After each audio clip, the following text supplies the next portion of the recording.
आप लोगों ने किसी बच्ची का या किसी महिला का रेप होते हुए सुना था, लेकिन आप लोगों ने किसी 9 साल के बच्चे का रेप होते हुए नहीं सुना होगा। जी हाँ, 9 साल के लड़के का, एक 36 साल की महिला करीब 9 महीने से एक 9 साल के बच्चे के साथ लगातार जो है लिंग शोषण हो रहा था उसके साथ, लेकिन वो अपने घर वालों को या अपने परिवार वालों को किसी को बता नहीं पा रहा था। फिर एक दिन एक डॉक्टर साहब होते हैं जो कि अपने क्लिनिक के पास बैठे होते हैं, उनके पास जो है बच्चा क्लिनिक के बाहर जाकर बैठ जाता है और कुछ टाइम तक वहां पर बैठता रहता है। डॉक्टर जो होते हैं वो सोचते हैं कि शायद ये बच्चा किसी पेशेंट के साथ में आया होगा, लेकिन काफी टाइम बीत जाता है जब वो बच्चा वहीं पर बैठा रहता है। करीब शाम हो जाता है और सारे पेशेंट वहां से जा चुके थे, लेकिन वो बच्चा जो था वो वहीं पर बैठा रहता है।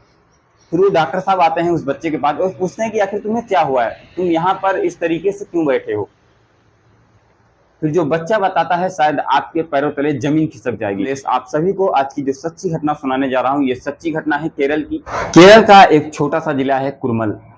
कुर्मल जिले के एक छोटे से गांव में एक जो है व्यक्ति रहता था, जो कि काफी दिनों से एक महिला का शिकार हो रहा था। करीब व्यक्ति नहीं, वो करीब 9 साल का बच्चा था और काफी दिनों से एक महिला का शिकार हो रहा था। फिर उस दिन जब वो डॉक्टर के पास जाता है तो डॉक्टर काफी हैरान था उसे सुनकर, क्योंकि जब वो डॉक्टर के पास जाता है और वो कहता है कि साहब मुझे चोट लगी है। फिर वो जो डॉक्टर था वो उसके सारे शरीर को जो है चेक करने लगता है कि आखिर बच्चे को चोट कहाँ पर लगी है। उसके सिर से लेकर पैर तक सारे अंग को जब टटोल लेता है, उससे कहीं भी चोट के जख्म के निशान नहीं दिख रहे थे। फिर वो बच्चे से पूछता है कि आखिर तुम्हें चोट कहाँ पर लगी है। फिर जो अपना शर्माते हुए, वो सहमते हुए अपने पैंट को नीचे उतारता है और नीचे उतारने के बाद वो अपने प्राइवेट पार्ट को दिखाता है और कहते हैं सर यहाँ पर लगा है। फिर जिस तरीके से वहां पर चोट लगा था वो डॉक्टर कहीं ना कहीं देखकर अचंभित हो जाता है कि आखिर ऐसे कैसे लग सकता है, क्योंकि वहां पर ऐसे लग रहा था कि जैसे किसी व्यक्ति ने उसे नाखून से खरोचा हो। फिर जब डॉक्टर उससे काफी बार पूछता है कि आखिर हुआ क्या है, तुम सच बताओ कि आखिर यहाँ पर हुआ क्या है। फिर वो बच्चा बताता है कि मैं साइकिल चला रहा था नॉर्मली और साइकिल से गिर गया, इस वजह से यहाँ पर चोट लगी है। लेकिन कहीं ना कहीं उस डॉक्टर को विश्वास नहीं होता उसकी बातों पर। फिर वो जो डॉक्टर होता है वो उसे चॉकलेट का लालच देता है, कहता है कि मैं तुम्हें चॉकलेट दूंगा, लेकिन तुम बताओ कि आखिर तुम्हारे साथ हुआ क्या है एक्चुअल में।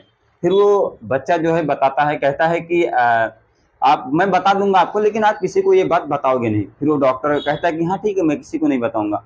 फिर वो बच्चा बताता है कि मेरी स्कूल टीचर हैं, जो कि मेरी क्लास टीचर हैं, हमारे पास के मोहल्ले में रहती हैं, लेकिन स्कूल में जब भी मैं जाता हूँ तो मुझे पढ़ाने के बजाय वो हमारे साथ गंदे गंदे काम करती हैं।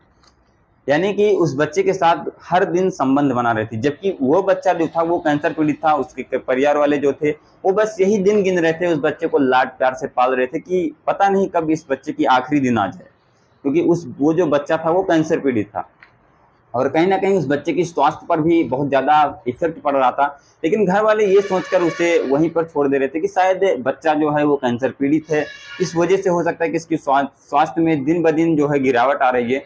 लेकिन जब डॉक्टर ये बात सुनता है तो वो तुरंत थोड़ी देर बाद वो चिल्ड्रन हेल्पलाइन पर कॉल करता है। चिल्ड्रन हेल्पलाइन की नंबर करीब आधे घंटे के आसपास वहां पर पहुंच जाती है। पहुंचने के बाद उस बच्चे को जो है पुलिस स्टेशन ले जाया जाता है, उससे पूछा जाता है कि आखिर क्या सच में तुम्हारे साथ ऐसा हुआ है। फिर वो बच्चा बताता है कि हाँ सच में हुआ है हमारे साथ, ये सारी चीजें हैं, ये सारी घटनाएं। करीब 9 महीने से वो बच्चा लगातार झेल रहा था, लेकिन शर्म की वजह से अपने माँ बाप या किसी को नहीं बता रहा था कि शायद हमारे ऊपर कोई विश्वास भी करेगा या नहीं। फिर उस मैडम के घर जो है जाया जाता है, पुलिस वहां पर जाती है। उन मैडम के सारे घर को उन मैडम के सारे घर को जो है अच्छे से तलाशी ली जाती है। मैडम को गिरफ्तार किया जाता है कि आखिर इस बेसिक पर कि बच्चे ने ऐसा बताया है। फिर मैडम के घर के अंदर जब प्रवेश किया जाता है तो वहां पर कुछ सेक्सुअल जो चीजें होती हैं वो मिलती हैं। बाकी आप लोग गूगल वगैरह पे सर्च करके देख सकते हैं, मैं यहाँ पर डिटेल में तो नहीं बता सकता कि सेक्सुअल के जो खिलौने होते हैं वो उनके रूम में पाए जाते हैं। कहीं ना कहीं उनके फोन में जो होता है वो गंदे गंदे वीडियोज पाए जाते हैं। इसके आधार पर पुलिस उन्हें गिरफ्तार करती है। गिरफ्तार करने के बाद उन्हें जेल भेजती है। लेकिन कहीं ना कहीं ये चीजें आप लोगों को सुनकर कैसी लगती है कि एक 9 साल के बच्चे के साथ 9 महीने से दरिंदगी जो है बेहद तरीके से हो रही थी, लेकिन वो बच्चा शर्म की वजह से किसी को बता नहीं पा रहा था। तो शायद ये इससे आप लोगों को कुछ जानकारी लेने की जरूरत है कि आपके बच्चे जो है क्या कर रहे हैं, कहाँ जा रहे हैं, कैसे कर रहे हैं। ये सारी चीजें आप सभी को पता होनी बिल्कुल जरूरी है। आप लोग अपने बच्चों के बेहद करीब जाने की कोशिश करें, उनसे गार्जियन होने के ना बल्कि एक फ्रेंड होने के नाते से एक बार उन्हें अपनी फ्रेंडली दिखाएं और उन बच्चों से पूछें कि आखिर तुम आजकल क्या कर रहे हो, तुम्हारे साथ क्या हो रहा है, ये सारी चीज़ें जानना जरूरी है। इस वीडियो को बनाने का मकसद किसी को हैरान करना या किसी को परेशान करना नहीं है, बल्कि हर एक व्यक्ति को जागरूक करना है। बाकी आप लोगों को हमारे प्रयास कैसा लगा कमेंट करके जरूर से बताना। हम मिलते हैं किसी नए वीडियो के साथ, तब तक के लिए जय हिंद जय भारत।